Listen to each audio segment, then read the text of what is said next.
Session में हम लोग आगे के कुछ ऐसे क्वेश्चंस देखेंगे जो आपके अपकमिंग एग्जामिनेशन लेखपाल भर्ती के लिए मोस्ट मोस्ट इंपॉर्टेंट हैं। तो आज के वो इंपॉर्टेंट क्वेश्चन बिना किसी फर्दर डिले के चलिए शुरू करते हैं। प्राकृतिक कृषि का अन्वेषक है, क्या चीज़ इसका होता है अन्वेषक? तो वो होता है मासानोबू फुफुका। ये प्राकृतिक कृषि का एक तरीके से इंस्पेक्टर है।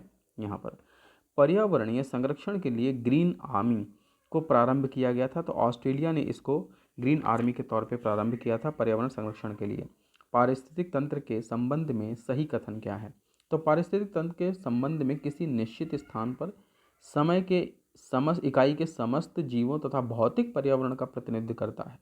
यह एक कार्यशील इकाई है और इसकी अपनी उत्पादकता होती है, यानी कि अपना एक प्रोडक्टिविटी इसकी खुद की होती है।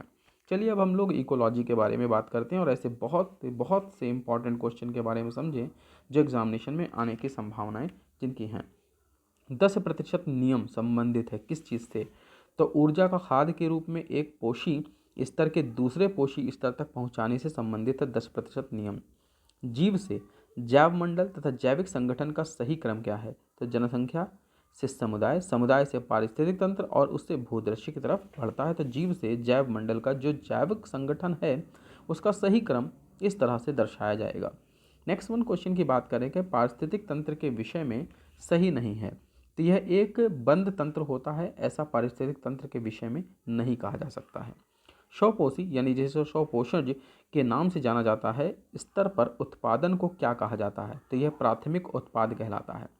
पारितंत्र इकोसिस्टम जिसे नाम से जानते हैं शब्द का सर्वोत्तम वर्णन है किस प्रकार से? तो जीवों के ऑर्गेनिज्म का समुदाय, साथ ही वह पर्यावरण जिसमें रहते हैं वे वहाँ जहाँ पाए जाते हैं उनको हम लोग यहाँ पारितंत्र के नाम से जानते हैं।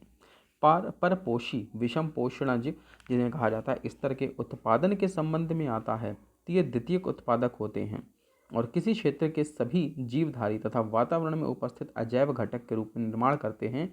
तो वह इकोसिस्टम की तैयार करते हैं, यानी इकोसिस्टम के लिए वहाँ पर उपस्थित सभी जीवधारी और उस वातावरण में उपस्थित अजैव घटक जितने भी मिलकर उस इकोसिस्टम का निर्माण करते हैं।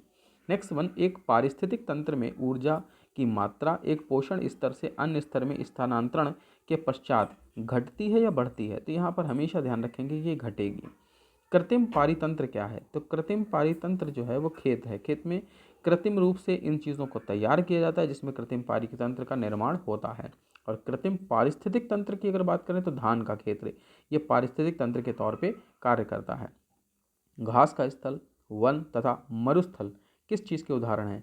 तो स्थलीय पारिस्थितिक तंत्र के यह उदाहरण हो सकते हैं। कुछ कारणों वश यदि तितलियों की जाति स्पीशीज जिन्हें प्रजाति कहा जाता है की संख्या में बड़ी गिरावट होती है तो इनसे के जो संभावित परिणाम हो सकते हैं वे क्या हैं? तो कुछ पौधों के परागकरण पर प्रतिकूल प्रभाव पड़ सकता है।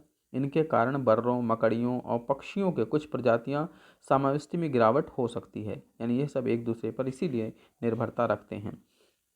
फिर नेक्स्ट की बात करते हैं कि झील, नदियों तथा समुद्र आते हैं जलीय पारिस्थितिक तंत्र के हिस्से में। एंड किसी निश्चित क्षेत्र के प्राणियों की संख्या की सीमा जिसे पर्यावरण समर्थन कर सकता है क्या कहलाता है? तो वो वहन क्षमता कहलाती है। पारिस्थितिक पारस्परिक संबंधों का अध्ययन जीव और वातावरण के मध्य होता है।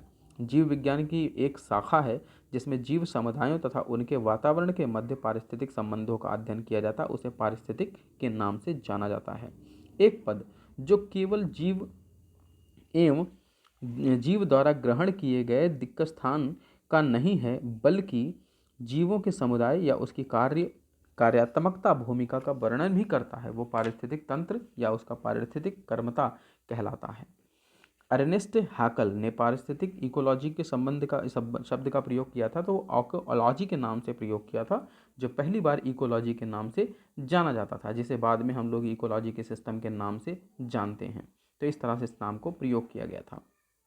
नेक्स्ट वन हम बात करते हैं नेक्स्ट क्वेश्चन की कि जीवधारियों के कार्बनिक एंड अकार्बनिक वातावरण को पारिस्थितिक संबंधों के अध्ययन के पारिस्थितिक अथवा पारिस्थितिक विज्ञान कहते हैं, यह बताया गया है, अर्नेस्ट हैकल ने बताया है। पृथ्वी के सर्वाधिक क्षेत्र पर फैला हुआ पारिस्थितिक तंत्र क्या है? तो सामुद्रिक है, सबसे ज़्यादा फैला हुआ क्षेत्र यही कहा जाता है इसलिए। एंड नेक्स्ट वन, पृथ्वी पर विद्यमान जलमंडल हाइड्रोस्फीयर जिसे कहते हैं समुद्री जल होता है, तो इसमें 97% समुद्री जल इसमें मौजूद है। समुद्री जल के सर्वाधिक व्याप्त लवण क्या है, तो सोडियम क्लोराइड है। और यहाँ पर पारिस्थितिक प्राकृतिक की संरचना एवं प्राकृतिक अध्ययन बताया है, तो यूरिट ओडिन ने बताया है। तो ये थे आज के वो महत्वपूर्ण प्रश्न, वो इंपॉर्टेंट क्वेश्चन जो आपके अपकमिंग एग्जामिनेशन लेखपाल भर्ती में पूछे जाने वाले हैं। तो एक ऐसे ही नए वीडियो नए लेक्चर के साथ फिर मिलेंगे, तब तक के लिए बने रहिए हाइब्रिड IQ पर।